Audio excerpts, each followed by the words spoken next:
الله من شرور أنفسنا وسيئات أعمالنا من يهده الله فلا مضل له ومن يضلله فلا هادي له أشهد أن لا إله إلا الله وحده لا شريك له وأشهد أن محمدا عبده ورسوله صلى الله على نبينا محمد وعلى آله وأصحابه ومن تبعه بإحسان إلى يوم القيامة أما بعد فأيها المسلمون رحمني ورحمكم الله الحمد لله بتوفيق الله سبحانه وتعالى dengan semata-mata taufik dari Allah Subhanahu wa taala. Setelah kita sebelumnya melewati selama 1 bulan penuh, bulan Ramadan, bulan yang berkah, bulan yang Allah Subhanahu wa taala jadikan padanya amalan-amalan itu dilipat gandakan kebaikannya di sisi Allah. Begitu pula pada bulan tersebutlah Allah Subhanahu wa taala menurunkan Al-Qur'an sebagai hudan linnas, petunjuk bagi umat manusia.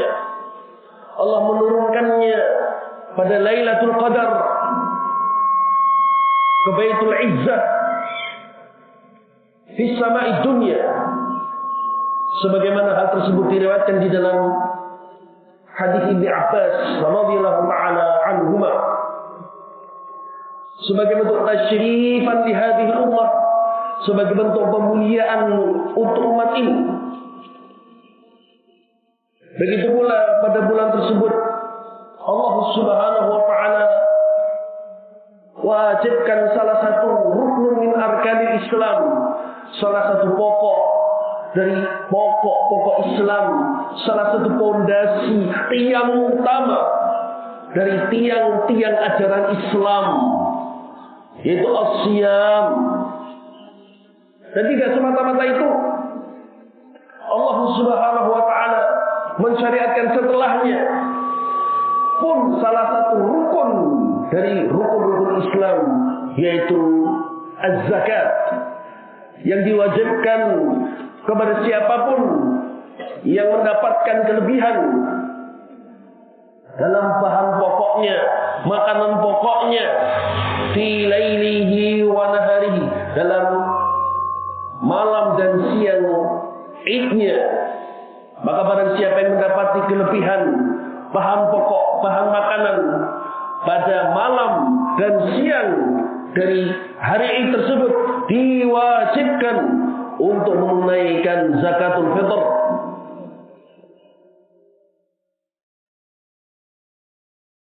Dan Allah Subhanahu wa taala menjadikan bulan Ramadan itu sebagai bulan untuk kita melatih diri, memperbaiki diri. Syahrul taqwa, bulan ketakwaan. Maka tentunya selayaknya dan semestinya ketika kita selesai dari melaksanakan ibadah-ibadah, latihan-latihan yang Allah Subhanahu wa taala syariatkan di bulan tersebut, muncullah hasilnya, muncullah samarah, buah yang diharapkan, yaitu at-taqwa. Sebagaimana Allah Subhanahu wa taala berfirman, ya ayyuhalladzina amanu kutiba alaikumus shiyam kama kutiba alal ladzina min qablikum la'allakum tattaqun. Wahai orang yang beriman, diwajibkan kepada kalian untuk berpuasa sebagaimana hal tersebut diwajibkan kepada umat-umat sebelumnya, yang maksudnya, yang fungsinya, yang tujuan utamanya adalah la'allakum tattaqun, agar kalian itu bertakwa kepada Allah Subhanahu wa taala.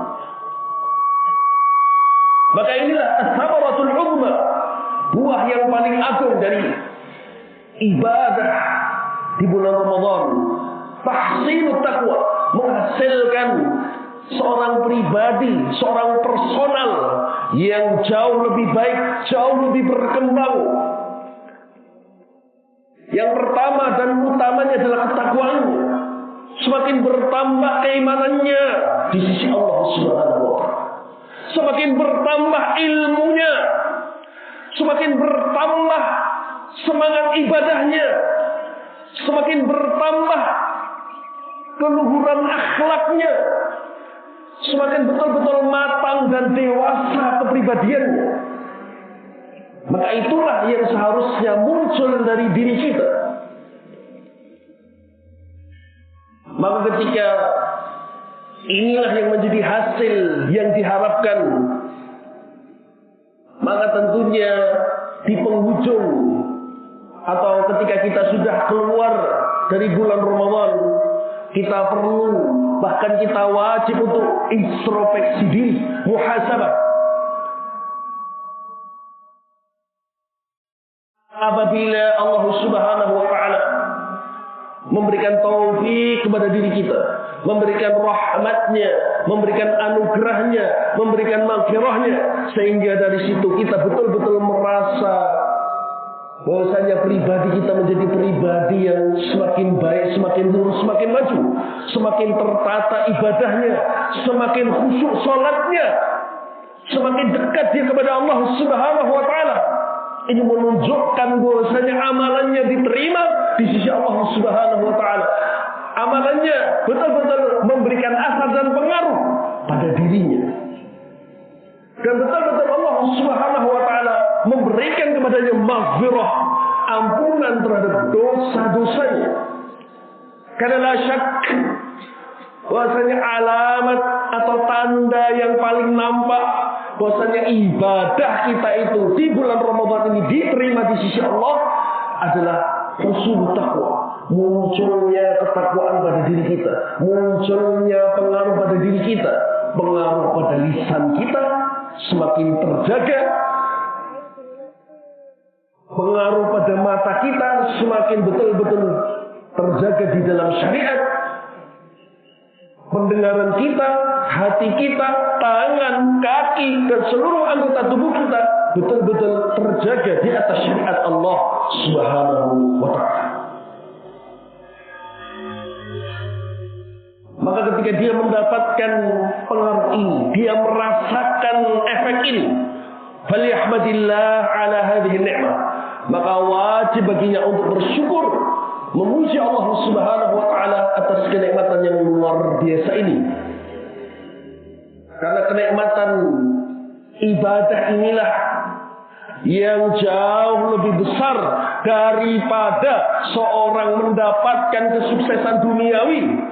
Seorang semakin berkembang, semakin baik, semakin maju, semakin bertakwa kepada Allah Subhanahu wa Ta'ala, itu jauh lebih mulia, jauh lebih berharga, jauh lebih mahal dibanding kekayaan duniawi dalam bentuk apapun.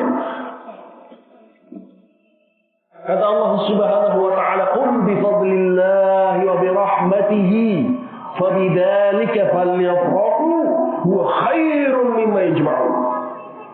Katakan, sampaikan wahai Nabi sallallahu alaihi wasallam, semata-mata hanya dengan utamaan dari Allah, dengan rahmat dari Allah Subhanahu wa Ta'ala, seorang mendapatkan keutamaan dari Allah, seorang mendapatkan rahmat dari Allah Subhanahu wa Ta'ala. Apa tandanya?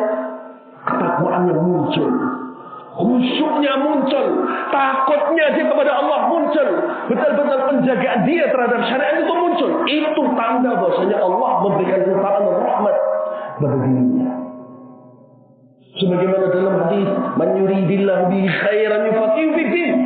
Barang siapa yang Allah kehendaki pada seorang itu kebaikan, rahmat, keutamaan, tanda yang paling jelas adalah yufaqihu fid din. Semakin dipahamkan, semakin mengerti dia, semakin pintar dia, dan semakin melaksanakan dia terhadap ilmu agama dan bimbingan syariat.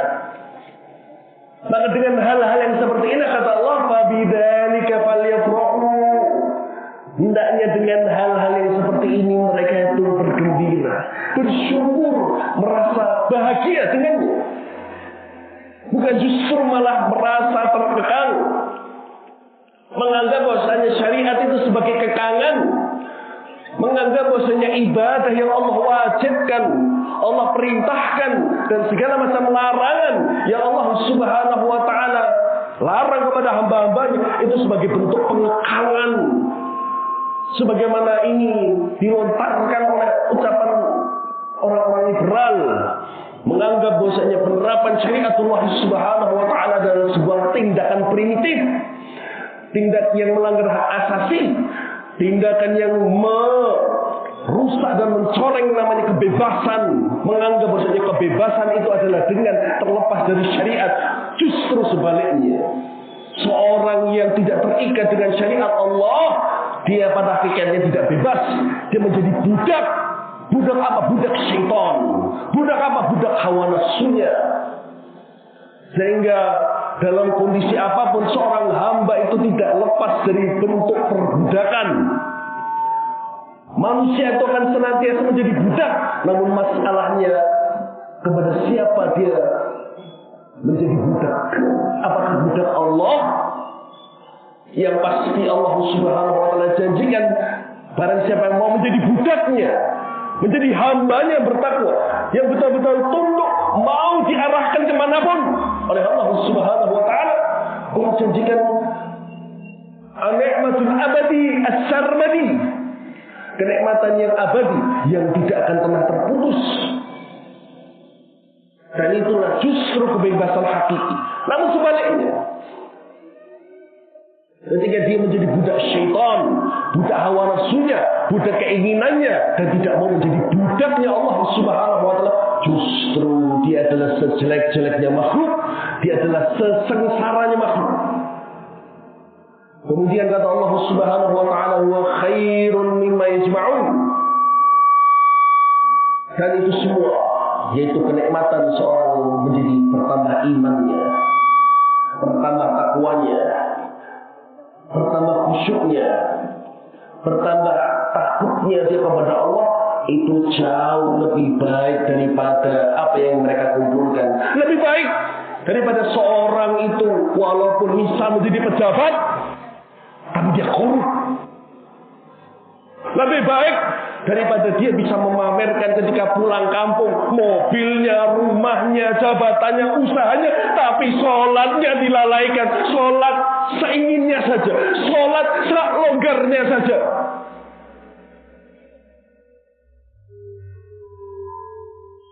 Menjadi budak korporat yang diatur-atur oleh bosnya, walaupun harus dengan ketidakjujuran, walaupun harus menipu, walaupun harus tunduk kepada sistem yang rusak, dia mau demi apa? Demi uang.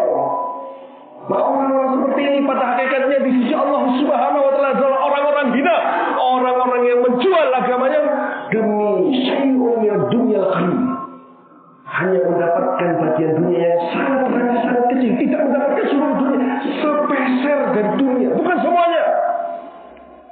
Maka janganlah bersedih, maka janganlah kalian itu merasa minder dengan ashabud dunia, dengan para pecinta dan para budak-budak dunia, ketika kita diberikan taufik oleh Allah Subhanahu wa taala untuk semakin kokoh, untuk semakin berpegang teguh di atas sunnah Rasulullah sallallahu alaihi wasallam. Namun sebaliknya, ketika kita mendapati bahwasanya ketika selesai dari bulan Ramadan ini, kita masih mendapatkan kekurangan-kekurangan dalam pelaksanaan ibadah, baik puasanya, baik sholatnya, baik qiraatul Qur'annya, atau kita tidak mendapati efek dan pengaruh positif pada diri kita. Kita tidak merasakan bahwasanya setelah keluar dari bulan Ramadan ini, keimanan itu muncul, kecintaan terhadap agama itu muncul, kecintaan kepada ibadah itu muncul. Kita belum merasakan dan tidak merasakan ini. Maka itu menunjukkan bahwasanya nasallahu as-salamata wal afiyah, dosa itu masih menempel pada diri kita. Dosa tersebut belum diampuni oleh Allah Subhanahu wa taala. Kenapa? Karena yang namanya dosa adalah sebab utama kenapa seorang itu merasa berat untuk beribadah kepada Allah Subhanahu wa taala. Dosa adalah menjadi sebab utama kenapa dia tidak suka untuk beribadah kepada Allah Subhanahu wa taala. tidak merasa nikmat dalam beribadah, susah untuk beramal karena dosanya, karena kemaksiatan. Kalau itu menempel, maka tentunya hal tersebut mempengaruhi. Tapi kalau seandainya orang tersebut diampuni oleh Allah, dosanya bersih, maka tentunya dosa tersebut tidak akan memberikan pengaruh buruk pada dirinya. Karena dosanya bersih, kotoran tersebut sudah dibersihkan oleh Allah. Efek negatifnya akan hilang. Tapi kalau masih ada, berarti menunjukkan sebagai indikator bahwasanya dosanya masih menempel pada dirinya. Menjadi seorang khasir, menjadi orang yang rugi, keluar dari bulan Ramadan tidak mendapatkan ampunan oleh Allah Subhanahu wa taala, wa dzalika huwal khusranul mubin. Dan ini pada hakikatnya kerugian yang sangat besar. Padahal kata Rasul sallallahu alaihi wasallam, "Inna lillahi utaqa wa dzalika fi kulli lailah." Sesungguhnya Allah Subhanahu wa taala memiliki hamba-hamba yang dijamin kebebasannya dari nerakanya Allah. Dan itu terjadi pada setiap malamnya. Setiap malam dari bulan Ramadan, Allah Subhanahu wa taala melepaskan dan membebaskan hambanya dari neraka. Allah jamin dia tidak akan masuk neraka. Padahal setiap malamnya Allah bebaskan. Maka sangat rugi kalau kita tidak terklasifikasi menjadi orang seperti itu. Ternyata selama 30 hari kita sama sekali tidak tergolong, tidak tertulis, dan tidak menjadi orang yang dibebaskan oleh Allah Subhanahu wa taala dari neraka. Maka kalau kita mendapati hal seperti ini pada diri kita, dan masing-masing yuhasib nafsah, bisa menilai, bisa menimbang dirinya, maka falyastaghfirullah, maka banyak-banyak beristighfar kepada Allah. Yudari bitaubat ila Allah, segera perbaiki dengan taubat kepada Allah Subhanahu wa taala. Begitu pula barakallahu fikum, ketika seorang selesai dari melaksanakan ibadah di bulan Ramadan, bukan berarti fenomena ibadah tersebut berhenti. Karena walaupun Ramadannya telah selesai, tapi ibadah tersebut, kewajiban dia menyembah kepada Allah Subhanahu wa taala masih berlanjut sampai dia mati, sampai dia meninggal. Wa'bud rabbaka hatta ya'tiyakal yaqin. Tetaplah kamu harus menyembah kepada Allah, terikat untuk beribadah kepada Allah sampai meninggal, bukan sampai selesai Ramadan, tapi sampai seorang itu dicabut nyawanya oleh Allah Subhanahu wa taala. Semoga Allah Subhanahu wa taala menerima seluruh amal saleh kita dan menjadikan orang-orang yang diterima amalannya di sisi Allah Subhanahu wa taala dan tergolong menjadi utaqa, orang-orang yang ternyata dibebaskan oleh Allah Subhanahu wa taala dari kekangan api neraka. Wassallallahu wasallam wa baraka ala nabiyyina Muhammad walhamdulillahi rabbil alamin.